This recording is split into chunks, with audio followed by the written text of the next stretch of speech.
The next big Pokémon game is here, this time set in Paldi, a region based on Portugal and Spain. In only 3 days after its release, Pokémon Scarlet and Violet has already convinced more than 10 million players worldwide. The biggest launch of the franchise, but also of the games on Switch. The big change is that for the first time, this is a fully open world region. You can explore wherever you want and don't have to follow a linear story. Indeed, there are 3 different story paths to take. Plus, you'll find a lot of side quests, characters and Pokémon simply by exploring. Best of all, in another first for the series, you can enjoy it all with 3 friends via online co-op. Old multiplayer experiences like trading Pokémon and trainer battles are still there, too. Obviously, there's new Pokémon to collect and they now have a Terra type. Every Pokémon needs a fresh battle. Gimmick, here we have Terastallizing, a once per battle opportunity to encase a Pokémon in crystals, changing its elemental type and offering new strategies. This allows them to be terastallized, giving them a sparkly new look. Terastallized Pokémon can be taken on with friends in raid battles. While the legendaries can transform into bikes you can ride or fly to get around the world faster. We haven't even gotten into the new abilities, moves and items, but as you can tell, this is already an incredible game. The 9th generation of Pokémon is here in this latest pair of titles from the House of Pikachu. As a newly enrolled student, you're tasked with exploring the region of Paldi, in Pokémon's first fully open world RPG. The latest Pokémon undoubtedly gave us the most unique, refreshing experience we'd had with a mainline title in the franchise in years. Unashamedly inspired by the vast, grassy landscape of Breath of the Wild, the game may well give hints about a recommended route players should take around Paldi. But the order that you tackle gyms and other challenges is ultimately up to you. There are plenty of hits amongst the 100+ new Pokémon designs, and the cast of supporting characters are all genuinely likable. Meaning this is the first time in a while we've been invested in a Pokémon story. Sadly, though, rampant technical issues and clearly cut corners really do detract from the overall experience, and despite liking the game a lot, we can't help but feel that an extra 6 to 12 months of development time could have elevated this Pokémon to legendary status. With glitches and graphical bugs that even the most lenient players will struggle to overlook, Pokémon Scarlet and Violet fall just shy of greatness, but despite this, we can't remember the last time mainline Pokémon felt so fresh. Shiny Pokémon are differently colored versions with a 1 in 4096 chance of appearing. Here are a few methods for shiny Pokémon. This increases the chances of finding shiny Pokémon. Players get a shiny charm after completing the Pokédex. Once it's in your bag, your odds naturally raise to 2 in 4096. Increase your odds from your 30th encounter with outbreaks. From encounter 3059, you have a 1 in 2048 chance, and over 60 encounters, a 1 in 1366 chance. If you have a shiny charm, the odds will be 1 in 1024, then 1 in 820. If you grab sparkling power with sandwich recipes, your odds get even better, especially if you have a shiny charm and sparkling power. The picnic function helps your Pokémon to leave eggs if you have compatible species in your party. Shiny Pokémon hatching are a 1 in 4096 chance, or 1 in 2048 with a shiny charm. A shiny locked Pokémon can't be shiny.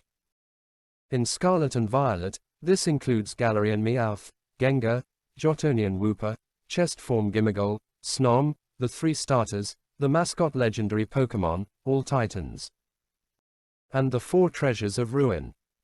In previous games, you couldn't jump. Capture Koraidon in Scarlet and Miraidon in Violet, early, and you'll find the legendary Pokémon help you jump up cliffs and ledges. Try jumping to reach items. If you can't, you probs need to feed your mount special sandwiches containing Herba Mystica. There's a lot to see on the map. To lock the big map, press R, and make north always at the top. Shiny tip: using Masuda method, you have a 1 in 683 chance with an egg, or 1 in 512 while also possessing shiny charm. We like throwing our Pokémon out of their ball, use R, so they auto-battle. Battles give free EXP and crafting items, and your Pokémon can pick up items as they move. Your Pokéball will be fine if they have a type advantage, if not, they take damage or run back to you.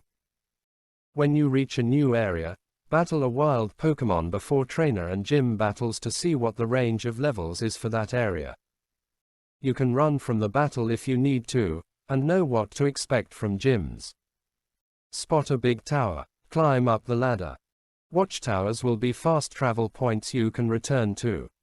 Chest form Gimmighoul can also be found at the top. Revisit school and take classes. Chat to the receptionist at the front desk to start.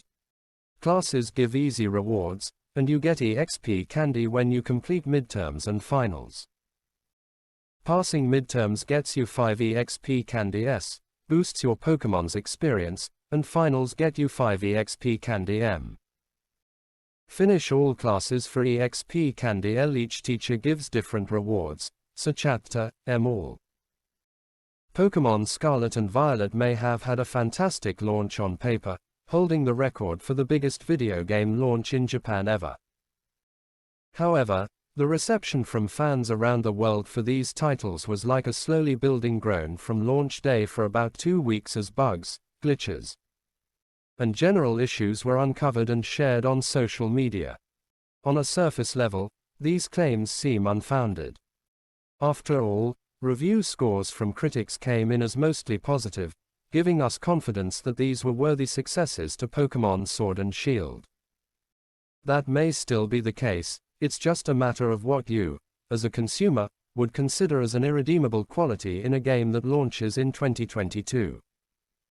Sure, your Pokémon might cause your trainer to bug out and act like they're riding an invisible bike or make a fellow Pokémon do the same, but does that matter when the game can be patched? This touches on an issue we thought the industry already had a very clear view of. After the launch of Cyberpunk 2077 and the dozens of game-breaking bugs and glitches it had, it seemed as though every developer was willing to delay its game to avoid the same level of bad publicity. While the bugs aren't as serious, it's clear the Pokémon company doesn't share this ideal. Bugs in Pokémon Scarlet and Violet didn't take long to become viral threads online. Of course, some players discussed the deeper aspects of the game as bugs simply because they differ from the norm. Concepts such as choosing how to explore Paldea at your own pace are a huge change from past Pokémon games. However, we see these games as the Pokémon company stepping forward in the areas it feels the series needs to innovate. People expect more freedom in games, more satisfaction with game mechanics up front, a bigger focus on online gameplay, and an easier story to get to grips with. Still, the games should have launched without issues such as the body horror faces that many players shared.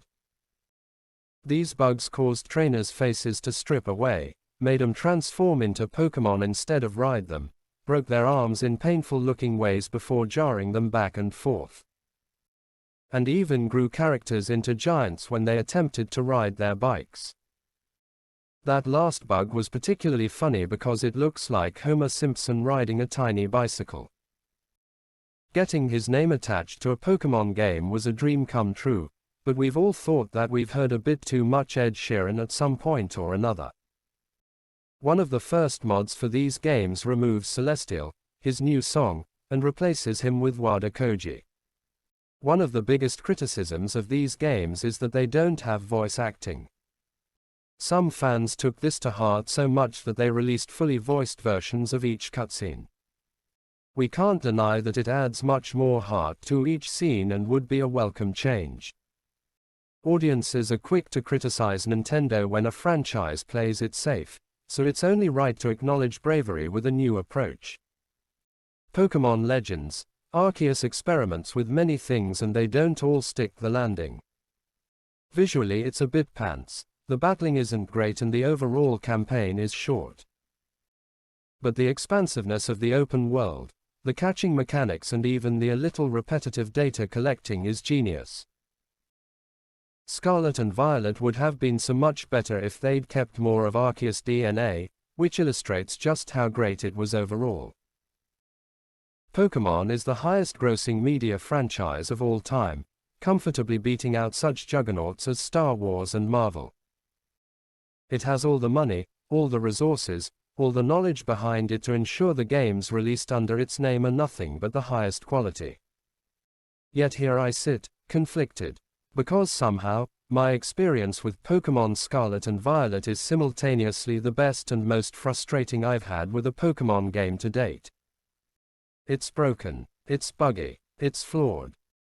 However, in spite of that, I can comfortably say that this is the most exciting and energetic Pokémon has felt in a long time. As I often find myself thinking with Pokémon these days though, it could have been so much more. Pokémon Scarlet and Violet take the traditional Pokémon formula that we've all come to know and love and mix things up just enough so that it feels fresh and evolutionary, without straying too far from what made the games a success in the first place. In a series first, you're dropped into the open-world setting of the Paldi region, a surprisingly vast area to explore that acts as a culmination of all the previous Switch Pokémon games. If Sword and Shield and Legends, Arceus saw Game Freak testing the waters of open-world game design, then Scarlet and Violet see them dive right into the deep end. From here, you follow 3 separate storylines: Victory Road, Path of Legends, and Starfall Street. Where Victory Road is your traditional gym challenge, albeit with the option to tackle said gyms in any order, the other 2 storylines are a refreshing break from the norm. All of this may make it sound as though this is a truly unique Pokémon experience, and while that's true to a certain extent, all the features I've just listed come chock full of their own caveats and curveballs that limit their potential. Take the sheer openness of the game first. One of Pokémon's biggest problems coming into this 9th generation of games was that it was far too linear. Said linearity was harming the games, in that there was really no surprise left in what you were getting from a Pokémon title. Outside of some different team members, every player's experience was essentially the same. With Scarlet and Violet, however, throughout my journey I found myself comparing the differences with my friends. Whereas I went left after the first major city and fought a Titan, my friend went right and tackled a gym. It's nothing groundbreaking by any means, but Pokémon is such a connective experience that having the ability to truly play as you choose and share this with friends is quite invigorating. I found myself striving to reach areas I'd been told about for the promise of intriguing mysteries or powerful Pokémon, and it just added some more excitement to the overall experience. That said, the open nature of the games is detrimental in some respects. It's perhaps a problem shared by many open-world games, but the difficulty curve bounces all over the place. You could certainly tell when you reached an area beyond your capabilities due to the levels and kinds of Pokémon found there, and early on this presents a genuine challenge. You can either attempt to persevere, a win providing a welcome boost, or simply return when you feel ready. The problem, regardless of which of those options you choose, however, is that you reach a point perhaps midway through the game where it really doesn't matter. You're likely strong enough to hold your own in most battles by that point, so the higher level encounters don't pose a challenge, whilst lower leveled areas become nothing more than a boring breeze to dash through. Any open world is a balancing act in design, and this one sadly fails to get it right. Similarly, the 3 storylines on offer, while excellent from a story perspective, leave something to be desired in terms of gameplay. Now, I happily say that this is the best story Pokémon has had in a long while. Victory Road admittedly has nothing special to offer outside the aforementioned freedom of choice in the way you tackle it, but Starfall Street and Path of Legends are a real treat to experience. As is the norm with Pokémon games, there's a team of bad guys hell-bent on causing chaos. Starfall Street takes this notion, however, and puts a very interesting spin on it, tackling some genuinely relatable themes along the way and telling a story you can really invest yourself in. Similarly, Path of Legends walks a surprisingly emotional road, culminating in an exceedingly exhilarating finale to all three stories. The narrative in mainline Pokémon games is something I've never really felt invested in. But the slightly more grounded and approachable take presented here had me paying full attention and yearning for more. It's a shame then that actually playing through these sections felt, at best, mildly enjoyable. The novelty of Starfall Street's Horde battle mode wears off rather quickly, especially given the relative ease of the sections. While the Titan battles in Path of Legend offer little more than a trivial challenge. Both are interesting ideas and provide a brief respite from the traditional experience but could use some refinement. Perhaps it's a consequence of the target audience for these games, but for all the positive changes made to this iteration of Pokémon, it remains hampered by its inability to offer more than a basic challenge. Nothing harms these games more, however, than the performance. Pokémon Scarlet and Violet simply do not run well at all. In my 50 hours of playtime, I didn't experience many of the more overt glitches that some have reported.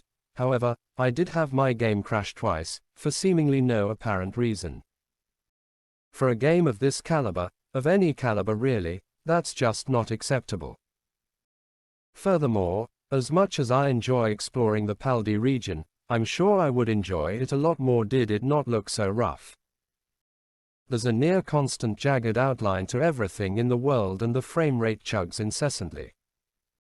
It's a dour blot on an otherwise exceptional game, but it simply can't be excused. As mentioned previously, Pokémon is the biggest media franchise in the world. Sure, that comes with its own pressures, however, it should also come with the expectation that the games are. As with every Pokémon game, Scarlet and Violet have the differences.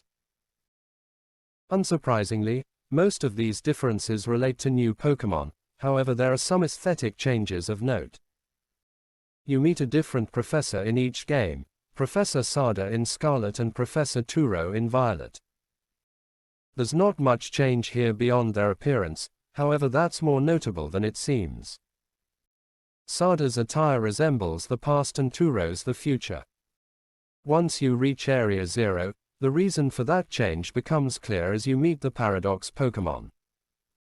Heralding from different points in time, the Paradox Pokémon are one of the more intriguing elements added in these games. Though a Violet fan myself, there's no denying the prehistoric Pokémon found in Scarlet are, at the very least, more visually interesting. It's exciting to see new designs for old creatures, and these ones ooze personality with their inventive typings and brilliant names. The Violet counterparts are unfortunately lacking in comparison. The designs are essentially chrome-encased variations of the originals, missing any sort of flair and in most cases far less interesting. Maybe that's the point though. The notion that the future is becoming increasingly sterile and uninventive. It's maybe not something you'd expect a Pokémon game to comment on, but these games are full of surprises. Given the time they need to be properly polished. Despite all my gripes, I still maintain that these releases are Pokémon at its most enjoyable. It's true the world is imbalanced, but it's also a joy to explore. This is the version of Pokémon I've envisioned ever since I first picked up my Game Boy Color and a copy of Pokémon Crystal some 20-odd years ago. Traversing the world on the back of your chosen legendary, a myriad of different Pokémon flocking around you, it's what Pokémon has always been to me. Even if this is the first time they've been able to properly present it as such. The details are what really stand out to me about this game. Take a moment to slow down and you'll spot the work that's gone into making this world feel so vibrant and full of life.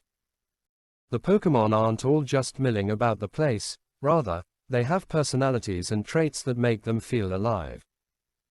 Whether it's the nimble that freaks and scurries away the moment you so much as look in its direction, or the Tinkatink that readies its unwieldy hammer and charges in your direction, or even the sleepy Komala gently napping under a tree, these games are brimming with gleeful and surprising moments.